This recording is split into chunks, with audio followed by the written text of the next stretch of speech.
talk a little bit about Mary and this incredible journey to make it to this moment. When you think just a Tassie girl, an Aussie girl who walks into a pub one day and now suddenly is a monarch. It's quite extraordinary, and I suppose it's one of those sliding door kind of moments. You just quite literally in the right place at the right time, and you meet that person, and then off it goes. Like it really does show the Australian dream, right? Like anything wonderful can happen to any of us. I guess we're a very egalitarian society in that way, but it can absolutely happen. And look, Mary was working in Melbourne and then obviously up in Sydney for the Olympics. She was working. She was an accounts manager in a international advertising agency. I think she was working for Young and Roots. Good day, royal watchers, because when two queens walk side by side into a historic theatre, it is not just an outing, it is a statement. Yesterday, Queen Mary of Denmark stepped out with her mother-in-law, Queen Margrethe, for an engagement steeped in culture, continuity, and quiet power. The destination was Copenhagen's Hoftheater, a jewel tucked inside the Christiansborg Palace complex, reopening at last after years behind closed doors. History met modern monarchy, and it landed beautifully. Before we step into velvet, heritage, and symbolism, subscribe to Danish News Daily and click the notifications bell icon so you never miss a moment when royal tradition meets contemporary flair. If culture with a crown is your thing, you are right where you belong.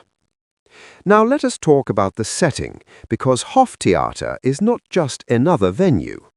Originally opened in 1767, it served as the Danish court theatre, a place where royalty once watched drama unfold from gilded seats.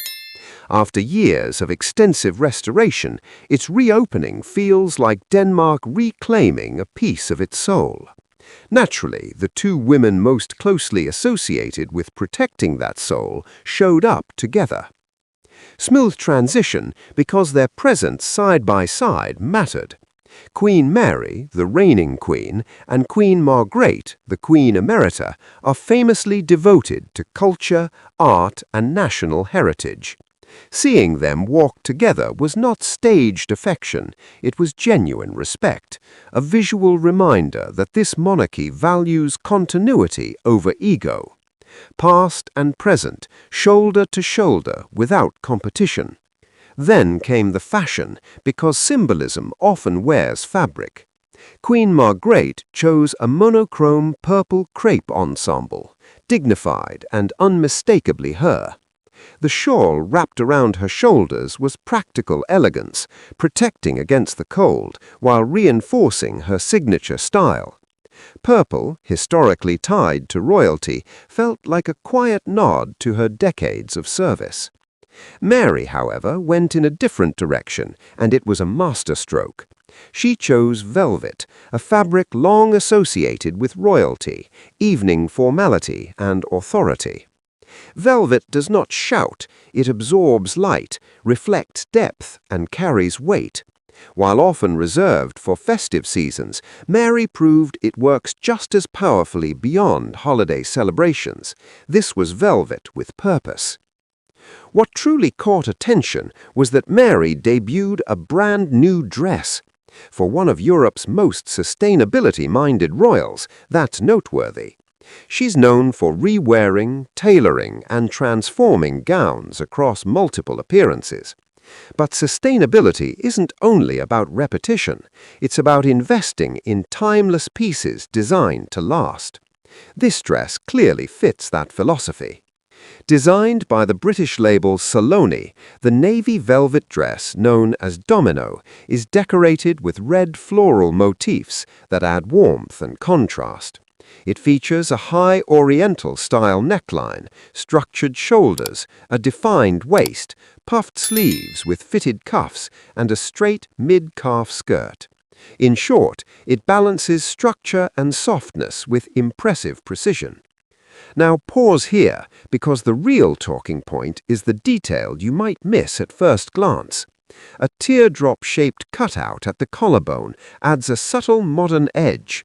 It's daring enough to feel current, restrained enough to remain regal. This is how Mary plays the style game. One unexpected twist, never too much. The dress is priced at $915 and is currently available on the brand's website, which means this look is aspirational but still within reach. That accessibility matters. It keeps Mary relatable, even when she's reopening an 18th century theatre inside a palace. Zooming out, the entire engagement felt like a carefully composed scene. Two queens, one historic venue, a shared commitment to preserving culture while letting it breathe. This was not flashy, it was confident.